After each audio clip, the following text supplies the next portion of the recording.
ನಮಸ್ತೆ ಸ್ನೇಹಿತರೆ, ಎಲ್ಲರಿಗೂ ಕೂಡ ಮತ್ತೊಮ್ಮೆ ನಿಮ್ಮ ಯೂಟ್ಯೂಬ್ ಚಾನಲ್ಗೆ ಪ್ರೀತಿಯ ಸ್ವಾಗತ.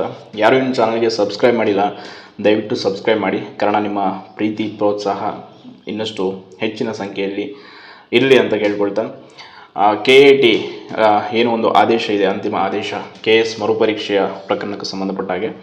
ಅದರ ಬಗ್ಗೆ ತುಂಬ ಜನ ಪ್ರಶ್ನೆಯನ್ನು ಕೇಳ್ತಾ ಇದ್ರಿ. ಅಂತಿಮ ಆದೇಶದ ನಿರೀಕ್ಷೆ ಯಾವಾಗಿದೆ ಅಂತ. ವಿತಿನ್ 1 ವೀಕಲ್ಲಿ ಆರ್ಡ್ರನ್ನ ಕೊಡ್ತೀವಿ ಅಂತ KAT ಹೇಳಿದೆ. ಬಟ್ ಅದು ಯಾವ ದಿನಾಂಕ ನಿರೀಕ್ಷಿತ ಅಂತ ತುಂಬ ಜನ ಪ್ರಶ್ನೆ ಮಾಡ್ತಾಯಿದ್ರಿ. ನಿನ್ನೆ ಸಂಜೆ ಅರ್ಜಿದಾರರಾಗಿರುವಂಥ ಶ್ರೀಕೃಷ್ಣ ಅವರೇ ಒಂದು ಕ್ಲಾರಿಫಿಕೇಷನ್ನ ಕೊಟ್ಟಿದ್ದಾರೆ.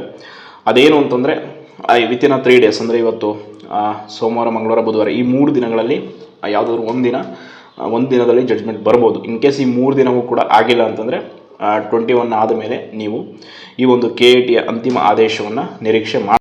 ಇನ್ನೊಂದು ಡೌಟ್ ಅಂತಂದರೆ, ತುಂಬ ಜನ ಈ ಒಂದು ವಿಷಯದ ಬಗ್ಗೆ ಸಂಶಯ ವ್ಯಕ್ತಪಡಿಸ್ತಾ ಇರೋದು, ಮುಖ್ಯ ಪರೀಕ್ಷೆ ನಡೆಸ್ಬಿಡ್ತಾರೆ ಇವರು ಆರ್ಡರ್ ಕೊಡೋದ್ರಲ್ಲಿ ಹಂಗೆ ಅಂತ.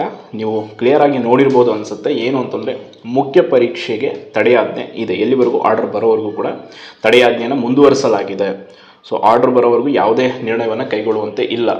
ಆ ಕಾರಣಕ್ಕಾಗಿಯೇ ನೀವು ಅದ್ರ ಬಗ್ಗೆ ತಲೆ ಕೆಡಿಸ್ಕೊಳ್ಳುವಂಥ ಅಗತ್ಯ ಇಲ್ಲ. ಖಂಡಿತವಾಗಿಯೂ ಈ ವಿಷಯದಲ್ಲಿ KATಯಿಂದ ನಮಗೆ ನ್ಯಾಯ ಸಿಗುತ್ತೋ ಇಲ್ವೋ ಅನ್ನೋದು ಕನ್ಫರ್ಮ್ ಇಲ್ಲ. ಕಾರಣ KAT ಯಾವತ್ತು KPSC ವಿರುದ್ಧವಾಗಿ ತೀರ್ಪನ್ನು ಕೊಟ್ಟಂಥದ್ದು ಇತಿಹಾಸದಲ್ಲಿಲ್ಲ. ಈ ಬಾರಿ ಏನಾದರೂ ಆ ರೀತಿ ತೀರ್ಪು ಬಂದರೆ ಇತಿಹಾಸದಲ್ಲಿ ಇದೇ ಮೊದಲ ಬಾರಿಗೆ ಅನಿಸುತ್ತೆ.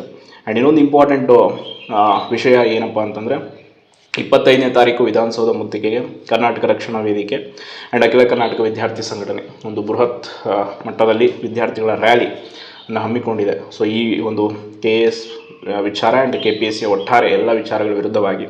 ಸೊ ಇದಕ್ಕೂ ಕೂಡ ನೀವು ದೊಡ್ಡ ಮಟ್ಟದಲ್ಲಿ ಬೆಂಬಲವನ್ನು ಕೊಡಬೇಕು. ಹಾಗೆಯೇ KPSCಯ ಹಲವಾರು ವಿಷಯಗಳಿಗೆ ಸಂಬಂಧಪಟ್ಟಾಗೆ ಆಲ್ರೆಡಿ ಮಾನ್ಯ ನ್ಯಾಯಾಲಯಗಳಿಗೂ ಕೂಡ ಇದರ ಒಂದು ಬಂಡವಾಳ ಗೊತ್ತಾಗಿದೆ. ಮೊನ್ನೆ AEE ವಿಚಾರವಾಗಿ ಕೋರ್ಟ್ಗೆ ಹೋದಾಗ ನ್ಯಾಯಮೂರ್ತಿಗಳೇ ಹೇಳಿದ್ದಾರೆ, ಈ KPSC ವಿಚಾರವನ್ನು ಬಹಿರಂಗವಾಗಿ ಒಂದಿನ TVಯಲ್ಲಿ ಹಾಕಿ ಪಬ್ಲಿಕ್ಕಿಗೆ ತೋರಿಸ್ಬೇಕಾಗುತ್ತೆ. ಇವರ ಕರಪ್ಷನ್ನು ಏನು ನಡೀತಾ ಇದೆ, ಎಷ್ಟರ ಮಟ್ಟಿಗೆ ಇವರ ಬಂಡವಾಳ ಇದೆ ಅನ್ನೋದನ್ನು ನ್ಯಾಯಾಧೀಶರು ಕೂಡ ತಿಳ್ಕೊಂಡ್ಬಿಟ್ಟಿದ್ದಾರೆ. ಅಷ್ಟರ ಮಟ್ಟಿಗೆ ಈ ವ್ಯವಸ್ಥೆ ಕಂಪ್ಲೀಟಾಗಿ ಹದಗೆಟ್ಟು ಹೋಗಿದೆ. ಆ್ಯಂಡ್ KAT ವಿಚಾರದಲ್ಲಿ ಏನಾದರೂ ಸೋಲಾದರೆ ಮತ್ತೆ ಹೈಕೋರ್ಟ್ಗೆ ಅಪ್ರೋಚ್ ಮಾಡುವಂಥ ಸಾಧ್ಯತೆ ಇದೆಯಾ ಅಂದರೆ ಖಂಡಿತವಾಗಿ ಇದೆ. ಅದಕ್ಕೂ ಕೂಡ ತಯಾರಿ ನಡೆದಿದೆ.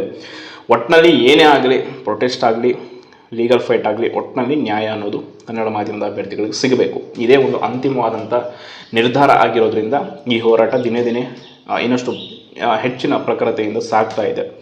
ಖಂಡಿತವಾಗಿಯೂ ಈ ವಿಷಯದಲ್ಲಿ ಸರ್ಕಾರದಿಂದ ಏನಾದರೂ ಜಸ್ಟಿಸ್ ಸಿಕ್ಕರೆ, ಅಂದರೆ ಅವರು ಈಗ ಆಲ್ರೆಡಿ ಮಾನ್ಯ ಮುಖ್ಯಮಂತ್ರಿಗಳು ಸಿದ್ದರಾಮಯ್ಯನವರು ಹೇಳಿರುವಂತೆ KATಯ ತೀರ್ಪು ಆದ ನಂತರ ನಾನು ಏನಾದರೂ ಒಂದು ನಿರ್ಧಾರ ತೆಗೆದುಕೊಳ್ತೀನಿ ಅಂತ, ಆ ಮಾತಿಗೆ ಬದ್ಧರಾಗಿ ಅವರೇನಾದರೂ ಒಂದು ಒಳ್ಳೆ ನಿರ್ಧಾರವನ್ನು ತೆಗೆದುಕೊಂಡ್ರೆ ಖಂಡಿತವಾಗಿಯೂ ಈ ಬಾರಿ ಏನಾಗಿದೆ KS ಮರುಪರೀಕ್ಷೆಯಲ್ಲಿ ಕನ್ನಡ ಮಾಧ್ಯಮದ ಅಭ್ಯರ್ಥಿಗಳಿಗಾಗಿರೋ ಅನ್ಯಾಯಕ್ಕೆ ಖಂಡಿತವಾಗಿಯೂ ನ್ಯಾಯ ಸಿಗುತ್ತೆ.